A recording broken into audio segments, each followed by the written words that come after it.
Hi, my name is David Macias, and in this episode of my podcast, A Single Story, The World Through Our Eyes, aims to explore how different personal experiences, particularly those related to study or working abroad, shape individuals' perspective on Mexico and global issues. By comparing the viewpoints of students and teachers, the episode seeks to uncover how these experiences influence stereotypes, realities, and perception of economic, political, and social aspects of both Mexico and the world. Hi, we have Jerry, economics professor at Eton, a really renowned professor that have studied in various schools and have teach in various schools as well. So, Jerry, where have you been living these past years, and do you have an abroad experience? Hi, yes. So last year, during almost all of 2024, I was living in Switzerland. I was there because I was taking an outdoor education program, like an outdoor education certificate, because I really like outdoors. I've liked outdoors since I was what? I went to my first mountain when I was like 10 years old. Like my dad took me there, and then I started hiking by myself. I started going climbing, and then I found I joined scouting. Have you heard of scouting? Yeah, of course. The Boy Scouts. So I joined scouting, and scouting has this program, which is an outdoor education program that when you reach certain age and when you reach certain amount of years within the scout movement, you are eligible to go to this program for free. So I was almost the entirety of 2024 in Switzerland, finishing the certificate in outdoor education, like hiking the Swiss Alps and all that. It was really nice. And it was from a Mexican company that took you there. Well, scouting is a global movement. It's Okay. a global organization. So I was taking this program with people from all over the world, actually, who were also interested in outdoor education, in outdoors, in like scouting in general. So the whole point of that was to actually teach you how to teach things through outdoors. Like how to teach something through a hike or through climbing or through many activities. And in Switzerland, were you only educating yourself, or you were also working? It was a little bit of both, because it was kind of like an education, like a training program with educational part. So we used to have classes, but at the same time we used to run courses with like actual people. So for example, we used to have classes with one of our classes, or one of the modules of the program was infants, like how to teach children and how to develop children's education in nature. And then the next week we were taking groups from schools, like from local schools, from elementary schools, or from private schools from Switzerland or from other countries in Europe, all the way to the mountains. We used to take them camping or hiking or climbing. And so it was kind of like a bit of both. And Switzerland was your only experience abroad, right? Well, this long, yes. I have been in the States before as well, like in the United States. I have been there for a couple of months, but nothing more than that. But Switzerland has been the one. No, over 6 months. Over 6 months, yeah. I was there for like 10 months. Oh, okay. Yeah. Over 6 months. Yeah. It was really long. It was really nice. Yeah.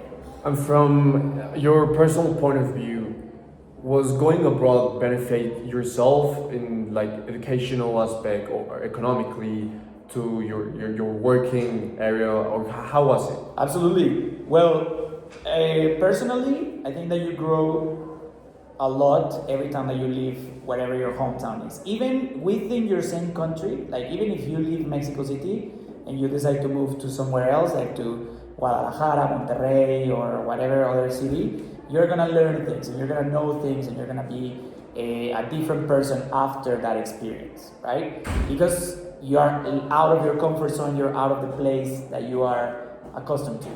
Now, when you do that internationally, when you do that in a way different culture, like the biggest shock that you get is that you realize that you find people your age, and you find people who are on the same stage of life as you. However, their backgrounds have been totally different than yours. So things that for you are very normal, for others are very different. like, or things that from them are very, very normal for you are like a complete shock.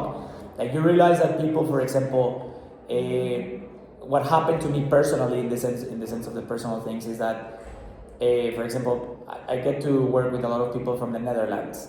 So the Dutch are very, very straightforward and very, very, but like straightforward, actually straightforward. Like, they will say, hey, I don't like this, or hey, I don't want to do this, or hey, you are doing too much of this, or you're doing too much of that. And it kind of sounds, they could be a little bit cold. You may classify them as cold, but they're not really cold. It's just the way that they talk or the way that they speak.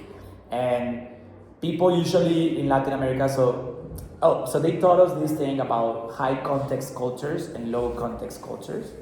So everything in Latin America, everything in Spain, every Latin inherited country or society or culture, so everything that kind of comes from the Roman empires, like the Italians, the Spanish, the French, like Roman Latin language. We are a lot of a high context culture because we need to give a high context to everything. You need to give a lot of context to everything. For example, when you talk to your friends or to your girlfriend, like, hey, so this, and this happened, and then this happened. You know, you give like a full story. However, a low context They're culture, more straightforward. they're more like, oh, this happened, you know? And like, for example, the Japanese, the Dutch, all the Scandinavians are very low context cultures. And it's not like they're mean or anything, they're just low context.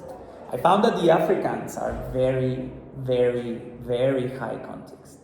Like when you speak with someone from Kenya or someone from Uganda, Nigeria, maybe. even South Africa, everything, they will give you a Bible of content before actually telling you what's happening. That's crazy.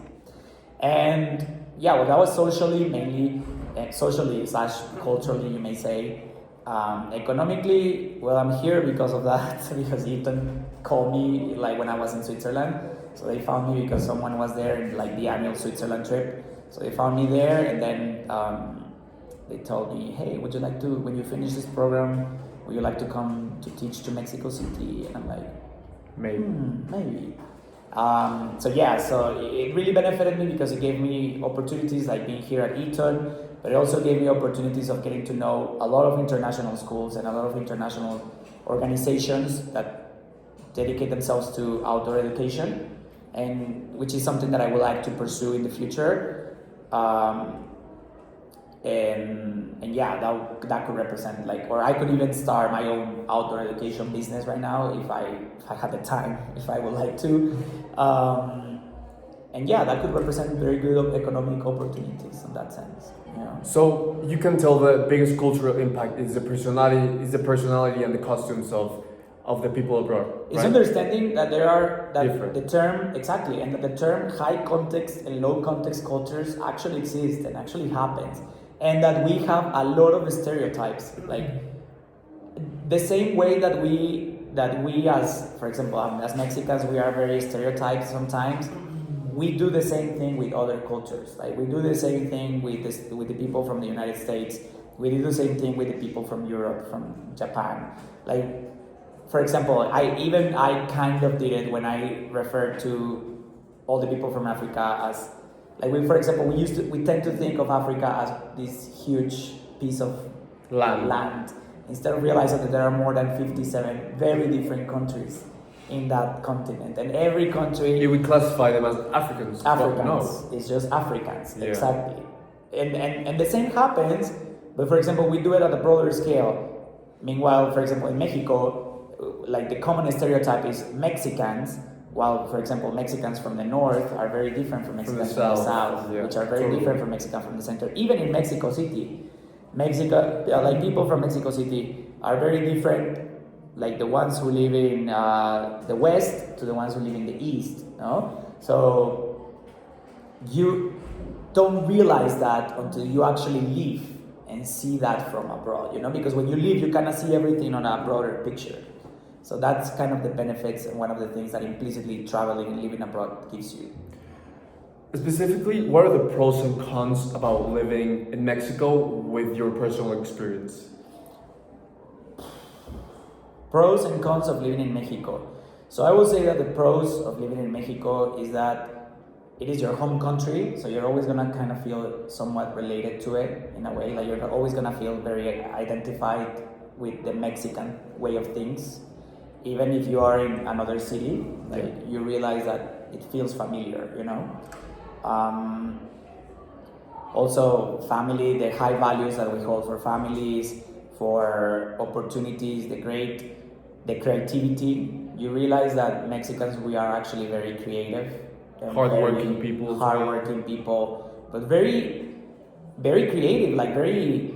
Have you heard? There's this very badly used term called mexicanadas. I don't know if you've heard it, but that mexicanada is actually a product of creativity. engineering and creativity and solutions, and like solving people. We are people who solve, no? Like everything is to solve something, even exactly, because we live in such a in a not constant functional way, but it's to solve. because we have lived in such a constant struggle that we have to learn how to figure things out, while other people just want things served to them. And come out of the struggle because maybe the Uh-huh. country don't provide us like the things to surpass Exactly.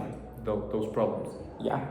And a con, I would say probably, that people are not, me as an economist, I think that we as a society are expecting a lot from the government in the bad way, in the sense of we want the government to do everything for ourselves. Like, we want the government to fix each and every single problem that happens in Mexico. Meanwhile, in other countries, like the narrative is, what can I do for my country instead of what my government is gonna do for me. And a lot of the times, like the narrative here in Mexico is, oh, what is the government gonna do for me? What is the government gonna do for that? What is the government gonna do for X, Y, Z? Yeah, it's like this idea of have to be, like, in order to be this person, I need to have these things Exactly. before. Or also the idea of the big parent, you know, like, oh, the government is my dad, is like my dad, and he is gonna solve everything, you know? And in some ways, the government should solve the problems. Like, the government does have an authority and a responsibility to solve a lot of the things that happen. For example, issues with women, issues of inequality, like discrimination, racism, security. Yes, the government has a responsibility and an obligation to do that. But at the same time, things like entrepreneurship, self-development, caring for others, caring for your neighbor, is not something that the government has to solve. Like, you with your neighbors, I don't know, like, I would like to ask everyone who's watching this video, like, for example, are you a member of your neighbor's community? Like, of your neighbor's society? Your neighbor's government? Because that's where the real change starts. And a lot of people in Mexico, they don't even care about who their neighbor is, or like if there's a neighbors association to solve the problems in their neighborhood.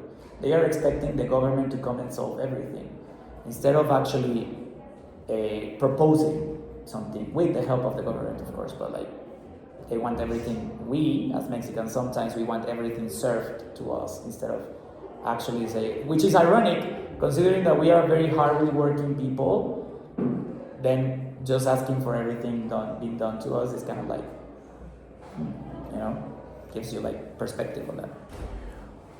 Also, what's the small things that makes your life easier in Mexico, and the small things that makes your life easier in Switzerland? Like, from the personal experience that every day you were like, I'm grateful of having these 3 things in Mexico, and I'm grateful to have these 3 things in Switzerland. So in Mexico, probably I would say having my family and friends here, you have like a support network, and the fact that you can actually, you know how the country works in a way, because you lived here and you were born here and you grew here. Another one is the food. I'm definitely grateful for the food.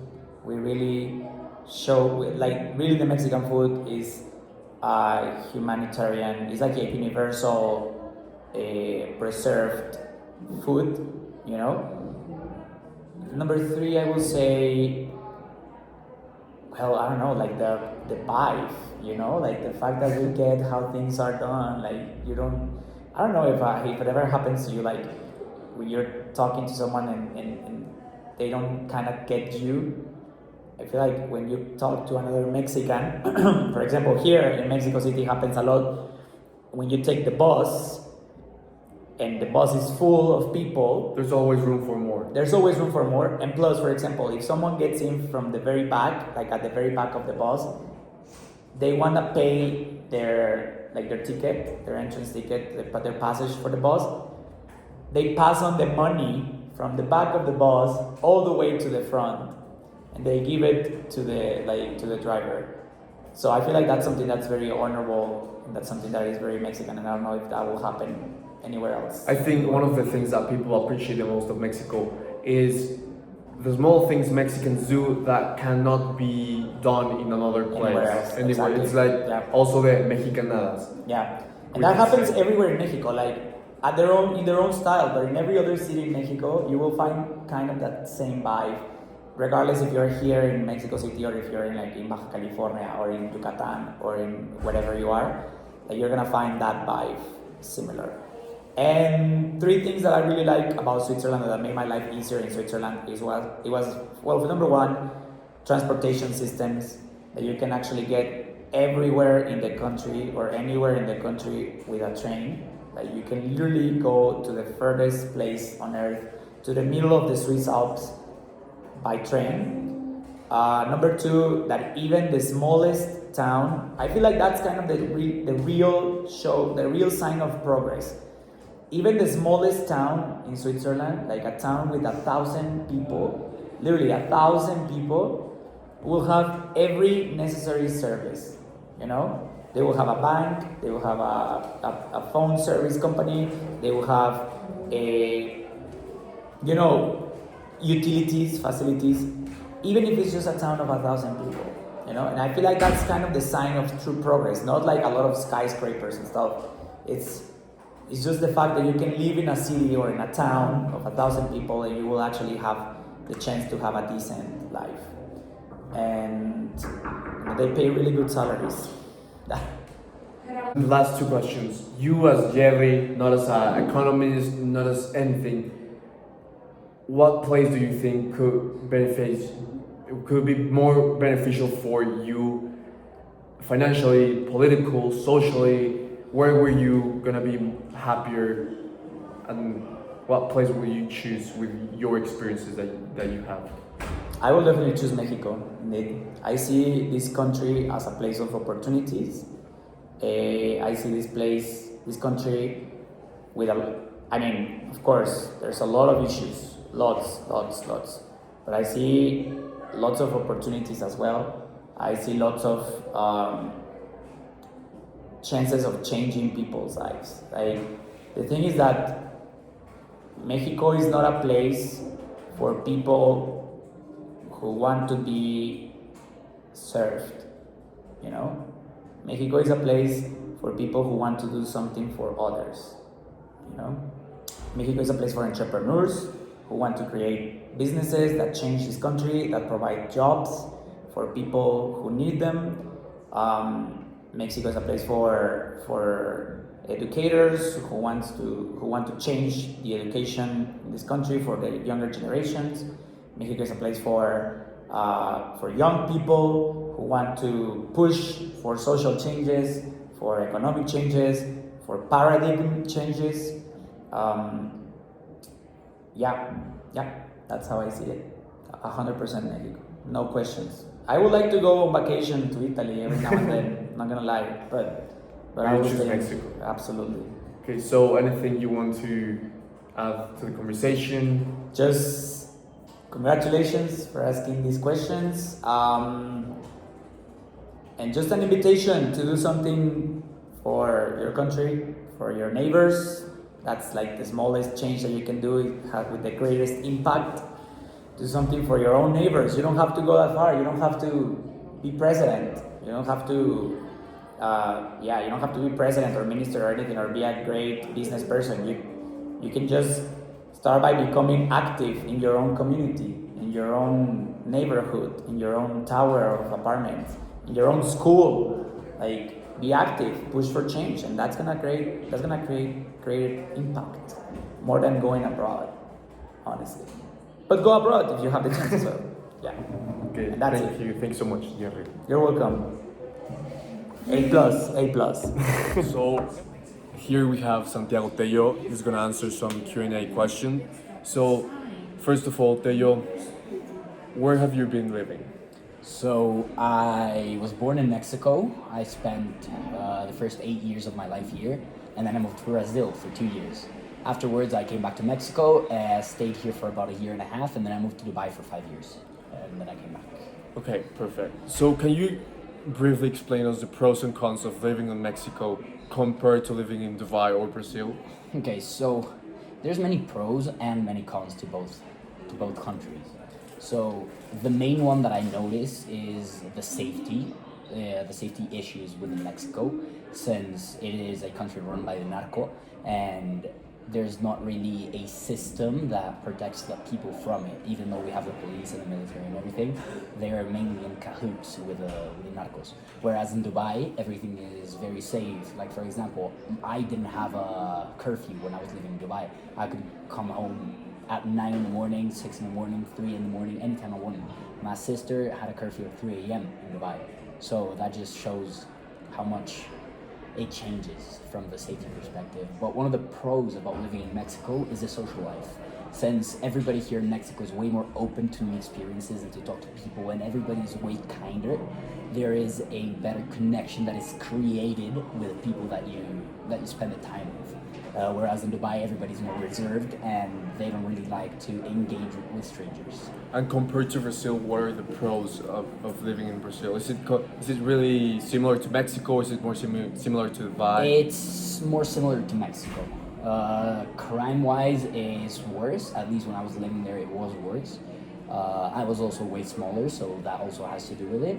And socially, it's also similar to Mexico. Everybody's open to talk to you and have a conversation with a stranger. Whereas in Dubai, that's not quite possible. Everyone's more reserved. Correct.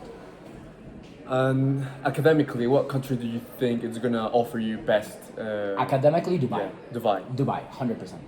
Dubai has international schools with teachers that actually have proper, qualifications for the job. At least in my school, they didn't hire anyone that didn't have a bachelor's or a master's. So that just goes to show the amount of precision that goes into selecting teachers for Dubai schools.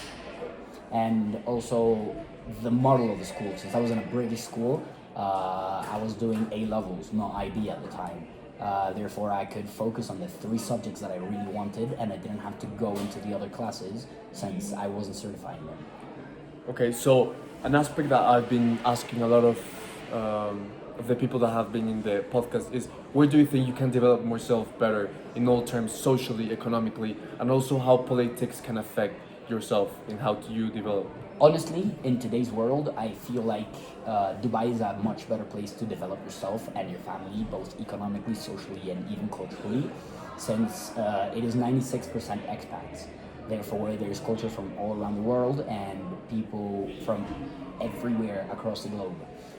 Economically, it's also better since tax rates are null. There's 0 taxes in Dubai, both for residency, visa, like visitors.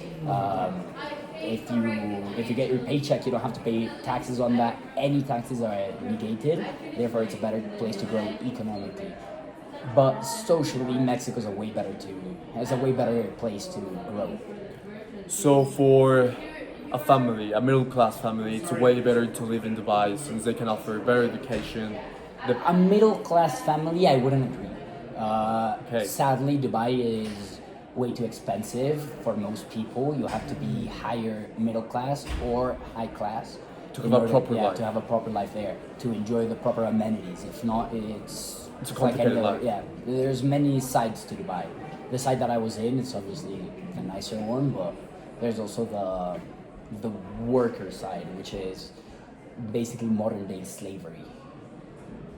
So if you don't have the funds to get proper education or a proper house or even like locate yourself properly within Dubai, your experience there is going to be bad. What's the single story that makes you realize living in Dubai is better or living in Mexico is better? Or what's a specific story that you have that makes you realize something that most people cannot agree? There's this one time that me and my friends were coming back from Fujairah, which is one of the Emirates that neighbors Dubai. It was like a 40-kilometer drive away. We didn't have any battery on our phones, any data, nothing. We were stranded. We decided to start hitchhiking, and we climbed into the back of a pickup truck from some gardeners, and they were heading towards Dubai, towards Investment City, which is on the eastern side of Dubai, closer to Fujairah. Therefore, we got dropped off there, and we just hopped in the metro and got home at like 6 a.m. That just shows me how much safer Dubai is than Mexico, and it's a way better place to grow up in terms of safety and economics. Can you tell me what are the three main aspects of the pros of living in Dubai and the three pro aspects of living in Mexico? So the main pro aspect about living in Dubai is definitely the education and the economics. And they go hand in hand because the education level there enables the students to learn how to make economy of their own and how to make their own businesses and money, since the school system is designed to create leaders instead of workers, unlike in Mexico. The second biggest pro, I would say, is all of the amenities around Dubai. You can go skiing inside of a mall. You can go ice skating. You can go go-karts. You can go skydiving. There's huge zip lines. You can go indoor skydiving. There's tons of amenities, so you can always have fun. And lastly, the third pro of Dubai is, for me, I would say, is the friends that I made there. The people that I met there, the friends that I made, are some of the greatest that I've known, since they stuck by my side through everything. And even after living in Mexico for almost 2 years after leaving Dubai, I'm still in contact daily with them.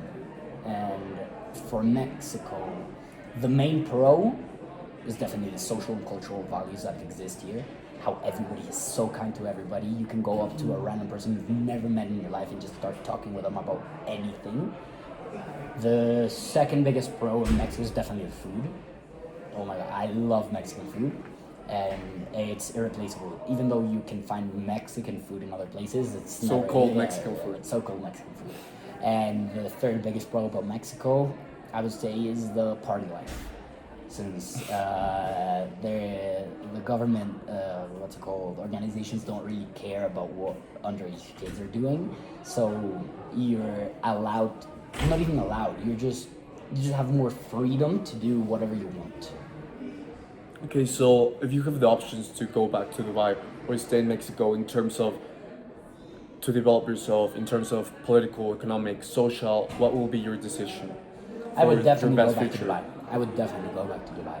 Now that I'm graduating high school, I'm not sure, since there's no like wide known universities in Dubai, although there's some branches of other universities such as Oxford and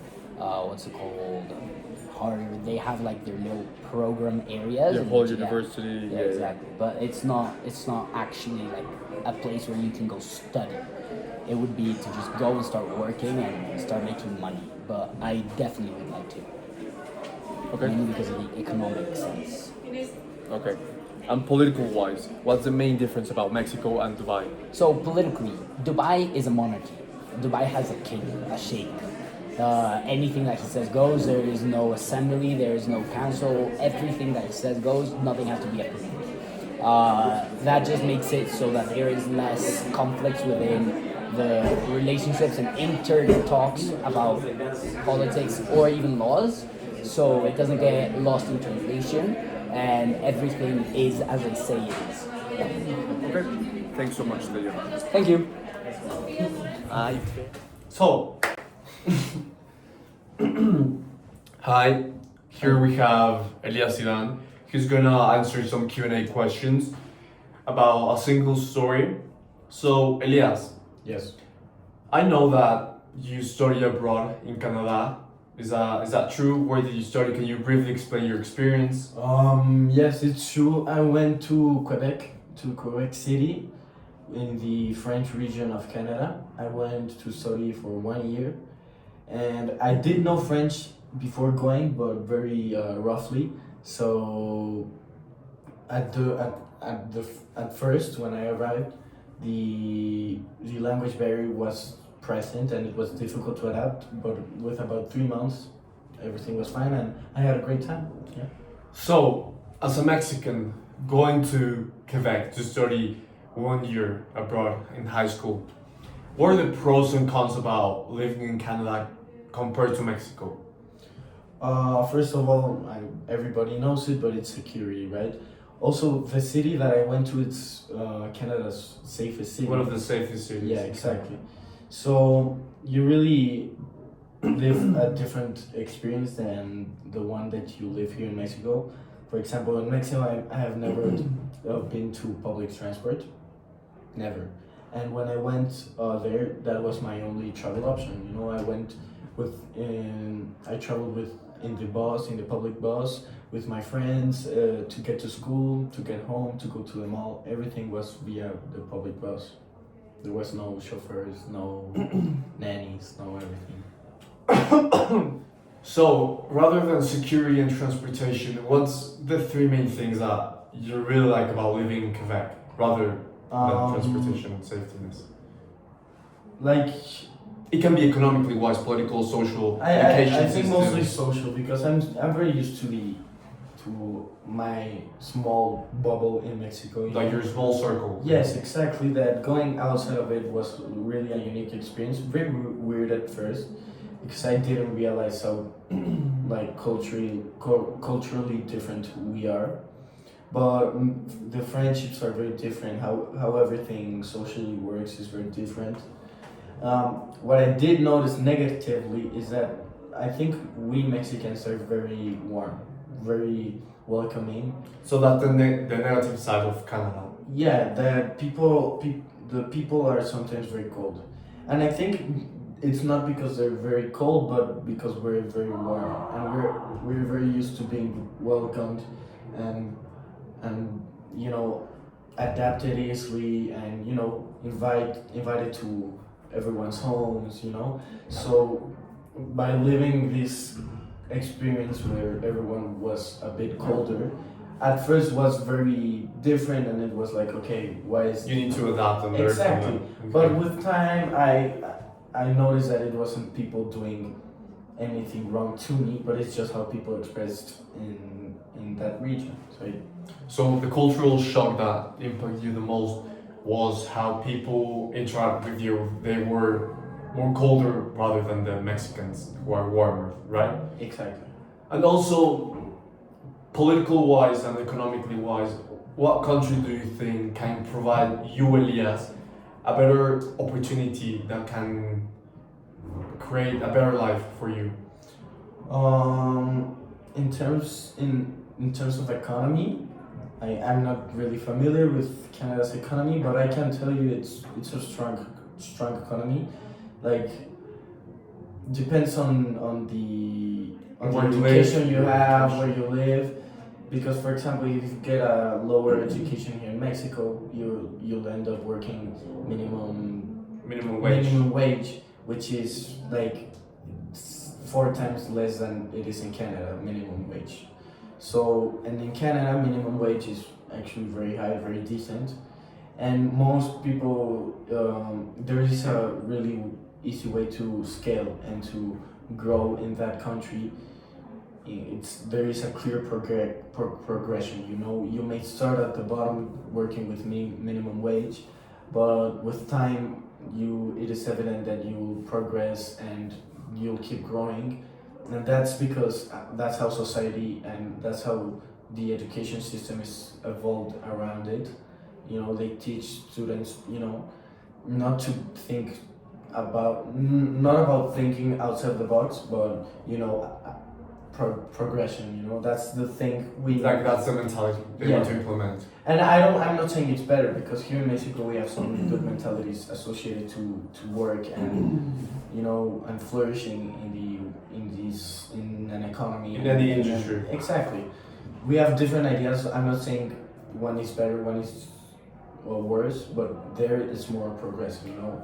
So, education wise, do you think Canada is better or Mexico is better? Depends on For the you, like from your personal experience. from my personal Yeah, experience. everything's from I your think personal experience. I think depends on the schools. You know, public sector is amazing in Canada. Public schools are amazing in Canada, and So, from your personal experience, what country do you think offers you better education? I think it's very different, but definitely Canada. Well, it depends on the sector. On the public sector, Canada 100 times. You know, they offer a really good public education, which compared to Mexico is 1,000 times better. Private sector depends a lot on the schools. You know, because it's not managed by the government. It depends a lot by the schools. I didn't think my school in Canada was better than Eton School. I think it has some unique stuff that Eton School would definitely benefit from, but academically speaking, not like extracurriculars or anything like that. Academically speaking, Eton would offer you It's a way better better. education. Yes. So, if you have the choice, well, taking in consideration your family or people around you, your social circle, which country do you think is gonna offer you better things? It can be also the small things that can change, that can have a really big impact in your life. Like, what country would you prefer living? Living as an adult, As an adult, in your 20s, what country can benefit yourself to develop better? um, considering that in my 20s I'll probably be at university and at the same time working. For my situation, because I